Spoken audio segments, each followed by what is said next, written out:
Assalamualaikum warahmatullahi wabarakatuh. Saya Eka Septian, mewakili kelompok 5.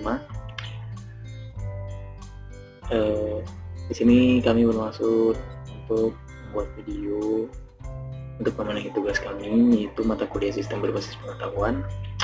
Kami dari kelas S7F dengan dosen pengampu Bapak Furkoni Yudhistira SSI.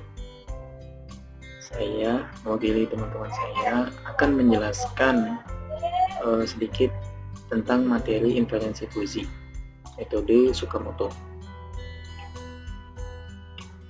Sini kami akan membawakan tentang sistem pakal atau expert system, materi inferensi fusi dengan studi kasus, yaitu menentukan prestasi siswa dengan logika fusi Tsukamoto.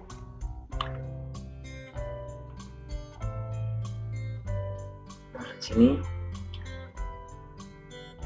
tim saya sudah membuatkan poster berukuran A4 yang akan saya coba jelaskan. Kelihatan ya.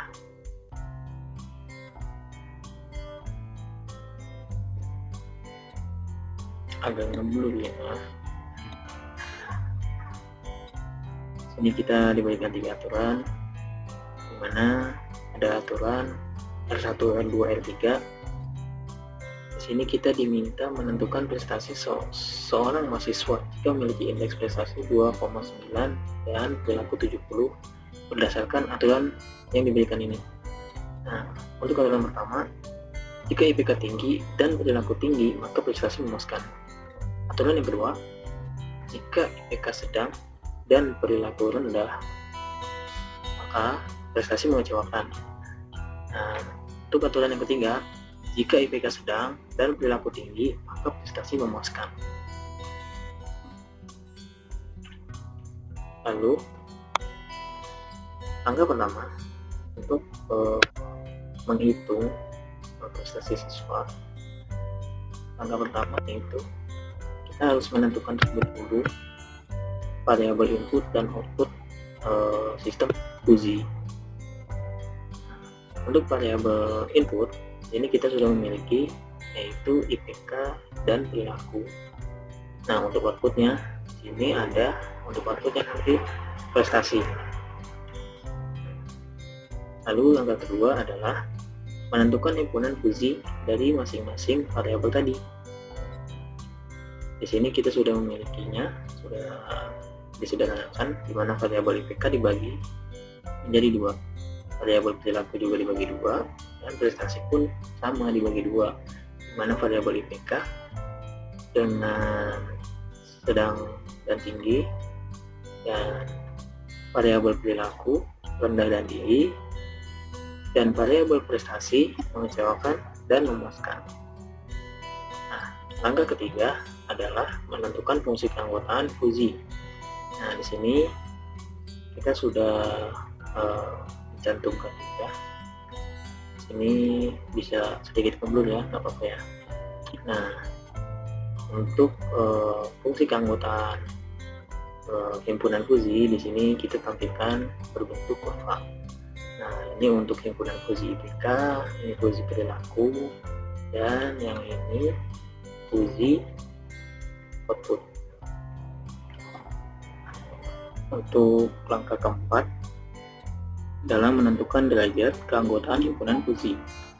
Nah, pada input IPK terdiri atas himpunan fusi tinggi dan sedang. Nah, untuk himpunan fusi untuk IPK nilai 2,9, nah, maka menggunakan rumus berikut. Ada 2 rumus yang kita pakai. Nah, yang satu adalah rumus IPK sedang, yang satu rumus IPK tinggi. Nah, sini saya lihat mu IPK sedang yaitu dengan nilai 2,9, 3,5 dikurang 2,9 dibagi 0,7 sama dengan 0,8. Nah, untuk mu IPK tinggi dengan nilai 2,9, di mana 2,9 dikurang 2,75 dibagi 0,75 sama dengan 0,2.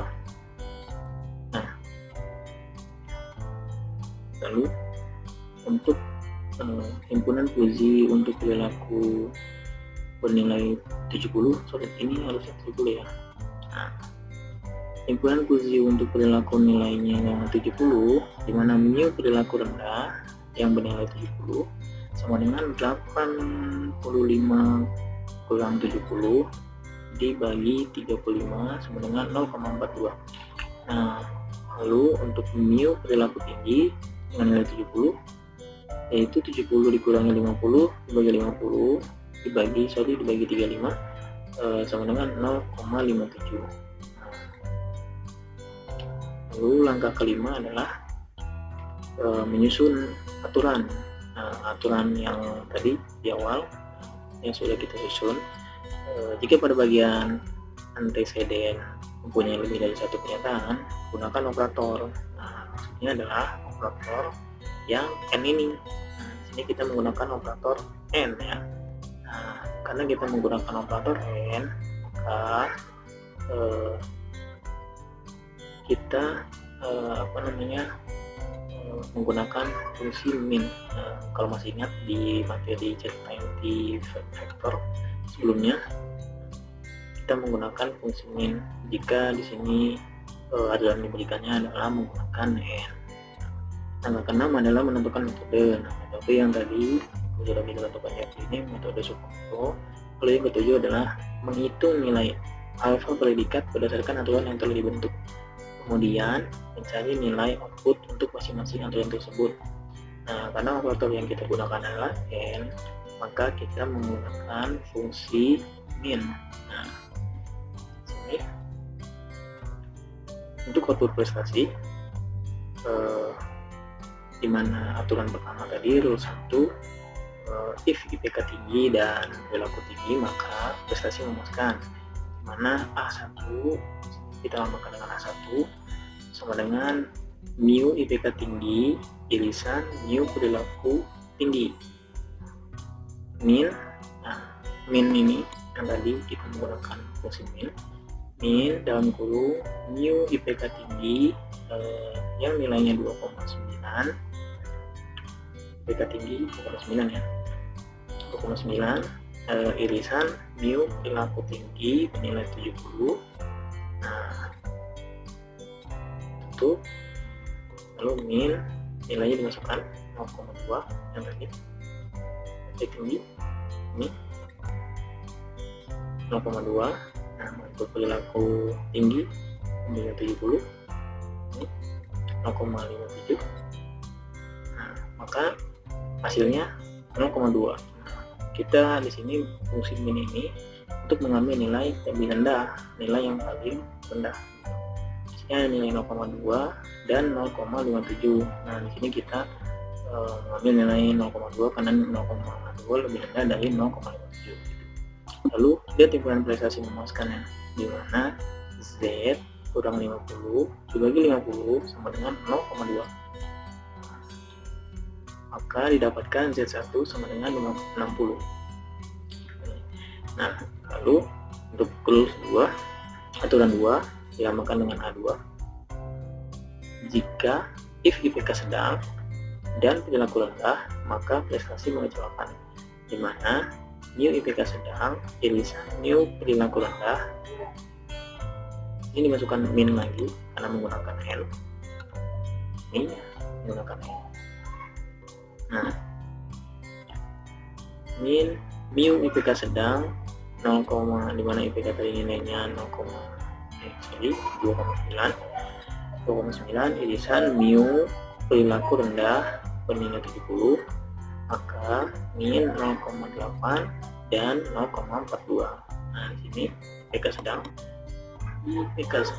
ini 0,8 dan perilaku rendah 0,42, maka didapatkan 0,42. Nilai paling kecilnya adalah 0,42. Lalu kita lihat lagi himpunan prestasi mengecewakannya. Ini adalah himpunan prestasi mengecewakan karena Z dikurang 50 dibagi 50 sama dengan 0,42, maka didapatkan Z2 sama dengan 43,5.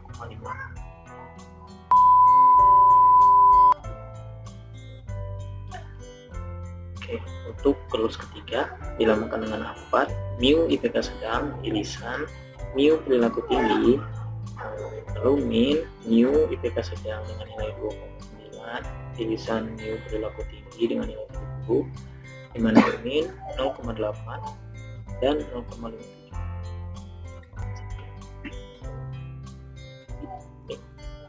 0,8 dan 0,4 ini berdasarkan tadi ini. Maka didapatkan 0,57. Nah, kita lihat lagi himpunan yang saya rumuskan, mana Z kurang 50 dibagi 50 sama dengan 0,57, dan didapatkan Z3 sama dengan 78,5.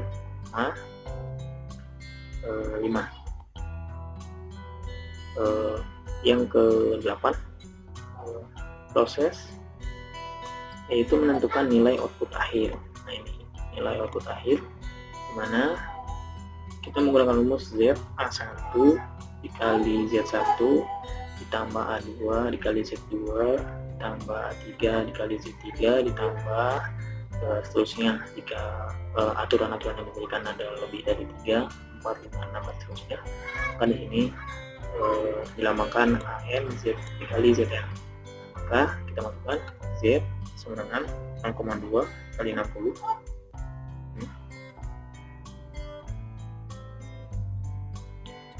0,4 dikali A2 nya dan Z2, lalu A3 ini dan Z3 dibagi 0,2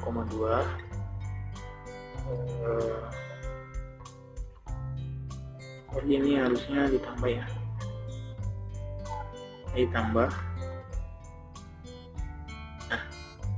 0,2 ditambah 0,42 ditambah 0,57, maka dihasilkan 75,015 dibagi 1,15, hasilnya 63,037.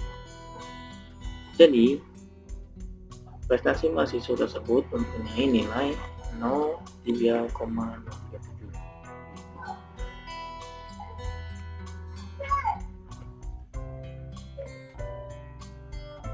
Kurang lebih begitulah cara perhitungan manual dari materi inferensi Fuji dengan studi kasus prestasi siswa menggunakan metode Sakamoto. Saya mewakili kelompok 5. Maaf bila ada kekurangan dan ketidakjelasan dari penjelasan saya. Kurang lebihnya mohon maaf. Assalamualaikum warahmatullahi wabarakatuh. Terima kasih. Nanti kembali lagi untuk video selanjutnya dari kelompok kita. Terima kasih.